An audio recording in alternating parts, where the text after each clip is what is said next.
Assalamualaikum warahmatullahi wabarakatuh. Perkenalkan, nama saya Najwa Laili Alfisyar dengan NIM 2310211320096. Ingin membuat video tugas filsafat hukum dengan dosen pengampu Bapak Ari Sandi. Dalam video ini, saya membahas tentang analisis kritis, evaluasi, rekomendasi solusi dengan topik pembahasan benturan hukum alam versus positivisme hukum dalam kasus kontemporer Indonesia. Nah, dalam video ini, kasus yang saya ambil itu ada kasus korupsi di PT Pertamina atau Persero. Nah, kasus korupsi di PT Pertamina atau Persero ini mendapatkan kerugian hampir 1.000 triliun rupiah, menjadi contoh nyata bahwa benturan antara hukum alam atau natural law dan positivisme hukum di Indonesia. Hukum alam menekankan bahwa hukum harus mencerminkan moralitas dan keadilan, sementara positivisme hukum berfokus pada kepastian hukum dan aturan yang tertulis. Di pembahasan pertama, saya akan menjelaskan tentang analisis pertentangan.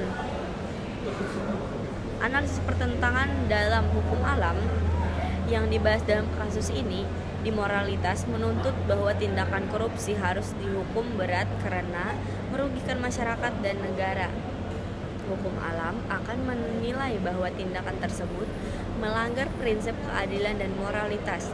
Misalnya nih, dalam kasus korupsi di PT Pertamina ini, kerugian yang dialami oleh negara dan masyarakat seharusnya menjadi pertimbangan utama dalam menentukan hukuman. Hukum alam juga menekankan bahwa keadilan harus ditegakkan berdasarkan prinsip-prinsip moral yang universal seperti prinsip keadilan, kesetaraan, dan kebenaran. Selanjutnya, analisis pertentangan dalam positivisme hukum ini di sisi lain juga positivisme hukum menekankan bahwa hukum harus ditegakkan berdasarkan aturan yang tertulis. Nah, jika proses hukum tidak mengikuti prosedur yang tepat, maka tindakan korupsi mungkin tidak dapat dihukum secara efektif. Hal ini dapat dilihat dalam kasus PT Pertamina, di mana proses hukum yang sedang berlangsung harus mengikuti prosedur yang ketat untuk memastikan bahwa hak-hak terdakwa tidak dilanggar. Positivisme hukum juga menekankan bahwa keadilan harus ditegakkan berdasarkan aturan-aturan yang ditetapkan tanpa mempertimbangkan aspek moralitas.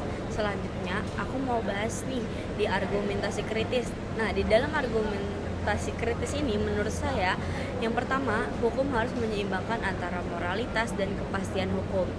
Nah, dalam kasus PT Pertamina perlu ada evaluasi kritis terhadap proses hukum yang sedang berlangsung untuk memastikan bahwa keadilan ditegakkan tanpa mengabaikan hak-hak terdakwa. Selanjutnya, positivisme hukum dapat menjadi terlalu formalis dan tidak mempertimbangkan aspek moralitas dalam penegakan hukum.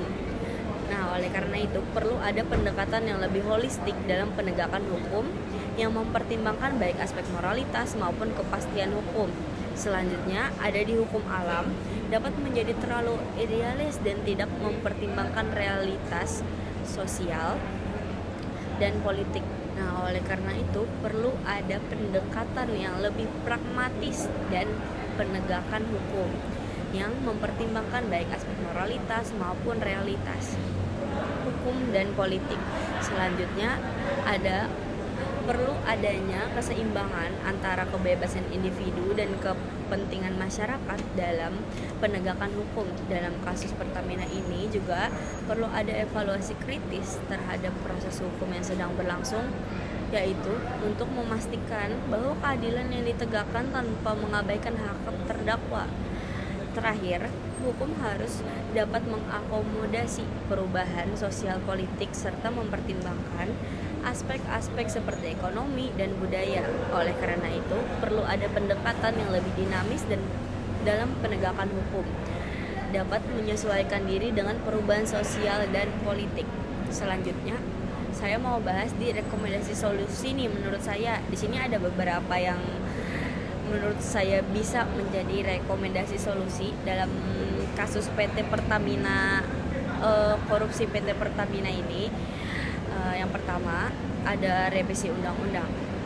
revisi Undang-Undang Tindak Pidana Korupsi atau Tipikor untuk memperkuat sanksi bagi pelaku korupsi dan memastikan proses hukum yang adil. Jadi, revisi ini bertujuan untuk memperkuat sanksi dan untuk menguatkan keadilan hukum yang sedang berlangsung.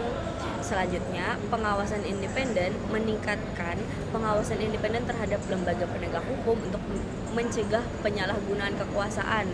Jadi, ditingkatkannya pengawasan untuk mencegah adanya ketidakadilan dalam pengawasan yang sedang berlangsungnya penegakan hukum ini. Selanjutnya, ada di pendidikan hukum. Meningkatkan pendidikan hukum dan kesadaran masyarakat tentang pentingnya moralitas nih dari keadilan dalam penegakan hukum.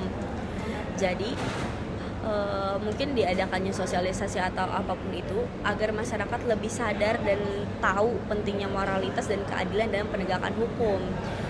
Selanjutnya ada pendekatan holistik. Nah, dalam pendekatan holistik ini menggunakan pendekatan dalam penegakan hukum yang mempertimbangkan baik aspek moralitas maupun kepastian hukum. Selanjutnya ada di kolaborasi. Nah, di kolaborasi ini meningkatkan kolaborasi antara lembaga penegak hukum, pemerintah, dan masyarakat untuk memastikan bahwa keadilan ditegakkan secara secara efektif. Jadi, kolaborasi ini adanya beberapa pandangan antara masyarakat, pemerintah, dan penegak hukum itu agar kejelasan dan keefektifannya gitu loh. Terus selanjutnya ada di evaluasi kritis. Nah, di sini melakukan evaluasi kritis terhadap proses hukum yang sedang berlangsung untuk memastikan bahwa keadilan ditegakkan tanpa mengabaikan hak-hak terdakwa. Jadi secara seluruh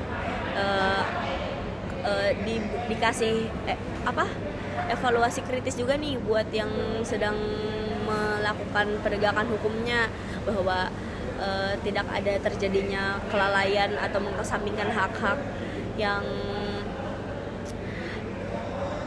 harusnya untuk terdakwa gitu loh. Selanjutnya ada pengembangan sumber daya manusia. Nah, di sini meningkatkan pengembangan sumber daya manusia di bidang hukum untuk memastikan bahwa penegakan hukum dapat dilakukan secara efektif.